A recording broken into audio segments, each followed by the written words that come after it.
केंद्र सरकार की जो तीसरी पारी है उसका पहला बजट निर्मला सीतारमण जी ने पेश कर लिया है। इस पर बातचीत करने के लिए मोहनलाल बड़ौली जी हैं, प्रदेश अध्यक्ष बीजेपी के हैं। मोहनलाल सर, जिस तरीके से बजट पेश हुआ है, आप इस बजट को कैसे देखते हैं? ये प्रधानमंत्री नरेंद्र मोदी जी के सरकार का तीसरे टर्म्स का पहला बजट जो आज तीसरी बार हमारे वित्त मंत्री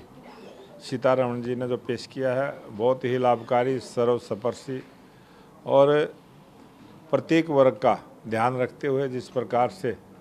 विकसित भारत का संकल्प जो देश की जनता ने लिया है, ये बजट उसमें एक पायदान का काम करेगा और देश विकसित राष्ट्र की तरफ बढ़ेगा। जिस प्रकार से प्रत्येक योजना में बढ़ोतरी करते हुए, सुधार करते हुए और नए बजट का प्रावधान करते हुए, बढ़ाते हुए हर चीज़ को स्थान दिया गया है। बहुत सारी ऐसी चीज़ें जिनको आम आदमी के जीवन से जुड़ी हुई हैं, छोटी छोटी चीज़ें, उनमें कटौती करते हुए ताकि महंगाई ना बढ़े, इस प्रकार से उन सब के भी रेट घटाने का जो बजट प्रस्तुत हुआ है, ये बजट बहुत लाभकारी है और देश के विकास के लिए बहुत ही बढ़िया और उत्तम बजट पेश किया है। मैं प्रधानमंत्री नरेंद्र मोदी जी की सरकार के इस बजट की प्रशंसा करता हूँ, बधाई देता हूँ। कांग्रेस पार्टी खास तौर पर बजट पर सवाल उठा रही है सर, इसको विपक्ष के सवालों को कैसे जवाब देंगे? ये जो कांग्रेस की लीडरशिप का जो सोचने का नज़रिया है, वो उनका कुछ और है। वो हर अच्छी बात में भी बुराई ढूंढने का प्रयास करते हैं और ये कांग्रेस के स्वभाव में है कि अच्छे काम की भी बुराई करना। नकारात्मक राजनीति की सोच कांग्रेस पार्टी की है, वो उस काम में लगे हैं। लेकिन देश की जनता ने तीसरी बार भारतीय जनता पार्टी को, जो देश के लोकप्रिय प्रधानमंत्री को जन समर्थन देकर जो सरकार बनाने का काम किया है, प्रधानमंत्री नरेंद्र मोदी जी ने उन सब की भावनाओं का ख्याल करते हुए इस अच्छे बजट को प्रस्तुत किया है। हरियाणा की बात करें तो चुनावी साल था, उम्मीद की जा रही थी शायद बहुत सारी चीज़ें, योजनाएं या परियोजनाएं हरियाणा को मिले, ऐसा कुछ हो नहीं पाया, तो उसे कैसे लेते हैं? बहुत सारी योजनाएं हरियाणा को मिली हैं और जितनी भी योजनाएं इस बजट में हैं, वो सभी योजनाओं में बड़ी भागीदारी हरियाणा प्रदेश की रहने वाली है। चाहे सड़कें बनेंगी तो हरियाणा में बनेंगी, रोज़गार मिलेगा हरियाणा में मिलेगा, अगर कोई नए उद्योग धंधे लगेंगे तो वो भी हरियाणा में लगेंगे, युवाओं को रोज़गार मिलेगा तो वो हरियाणा के युवाओं को मिलेगा। महिलाओं को जिस प्रकार से बजट में भागीदारी देने का काम किया है, किस प्रकार से गरीब को नए मकान देने की योजना, 1 करोड़ नए मकान देने की, ये सब बड़ी भागीदारी हरियाणा प्रदेश को मिलेगी और आने वाले समय में बहुत अच्छा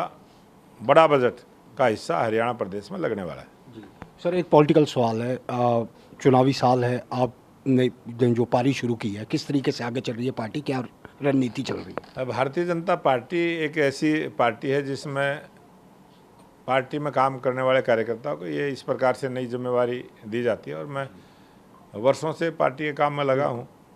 और प्रदेश अध्यक्ष के नाते नई जिम्मेवारी है और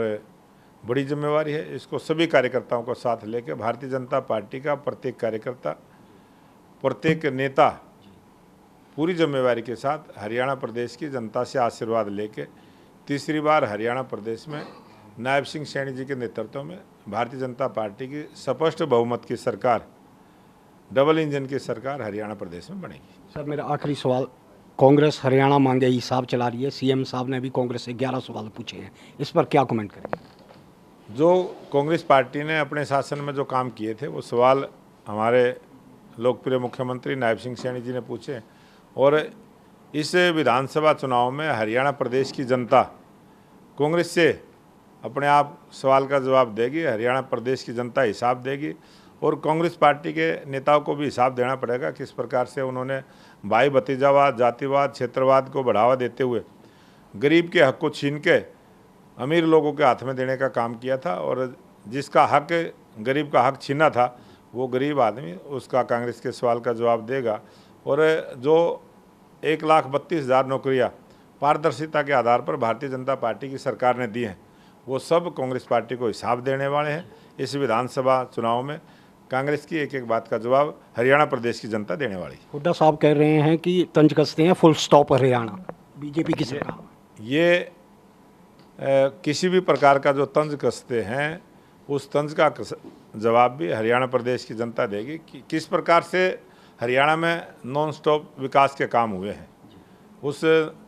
चाहे सड़कें हों, चाहे रेलवे का हो, चाहे स्वास्थ्य के लिए हॉस्पिटल का हो, चाहे पढ़ने के लिए कॉलेज का और स्कूल के निर्माण की बात हो, हर फील्ड में जो काम किया है उस वो दिखता भी है सबको और सब समझते भी हैं किस प्रकार से गरीब को न्याय देते हुए सरल तरीके से गरीब का हक गरीब के घर तक पहुंचाने का जो हमारी सरकार ने काम किया है, उस सरकार की जो 10 साल की उपलब्धियां उसके आधार पर हम जनता के बीच में जाएंगे। और जनता तीसरी बार जो मन हरियाणा प्रदेश की जनता ने बना है कि तीसरी बार भारतीय जनता पार्टी की सरकार, स्पष्ट बहुमत की सरकार हरियाणा प्रदेश में हरियाणा प्रदेश की जनता के आशीर्वाद से बनेगी। Thank you. तो ये थे मोहनलाल बड़ोली जी, जिन्होंने बजट पर भी अपनी बात रखी और आगे किस तरीके से बीजेपी काम करने वाली है उसको लेकर भी अपने विचार रखे। कैमरा पर्सन किचन के साथ भूपिंदर जिस्टू, ईटी भारत, चंडीगढ़।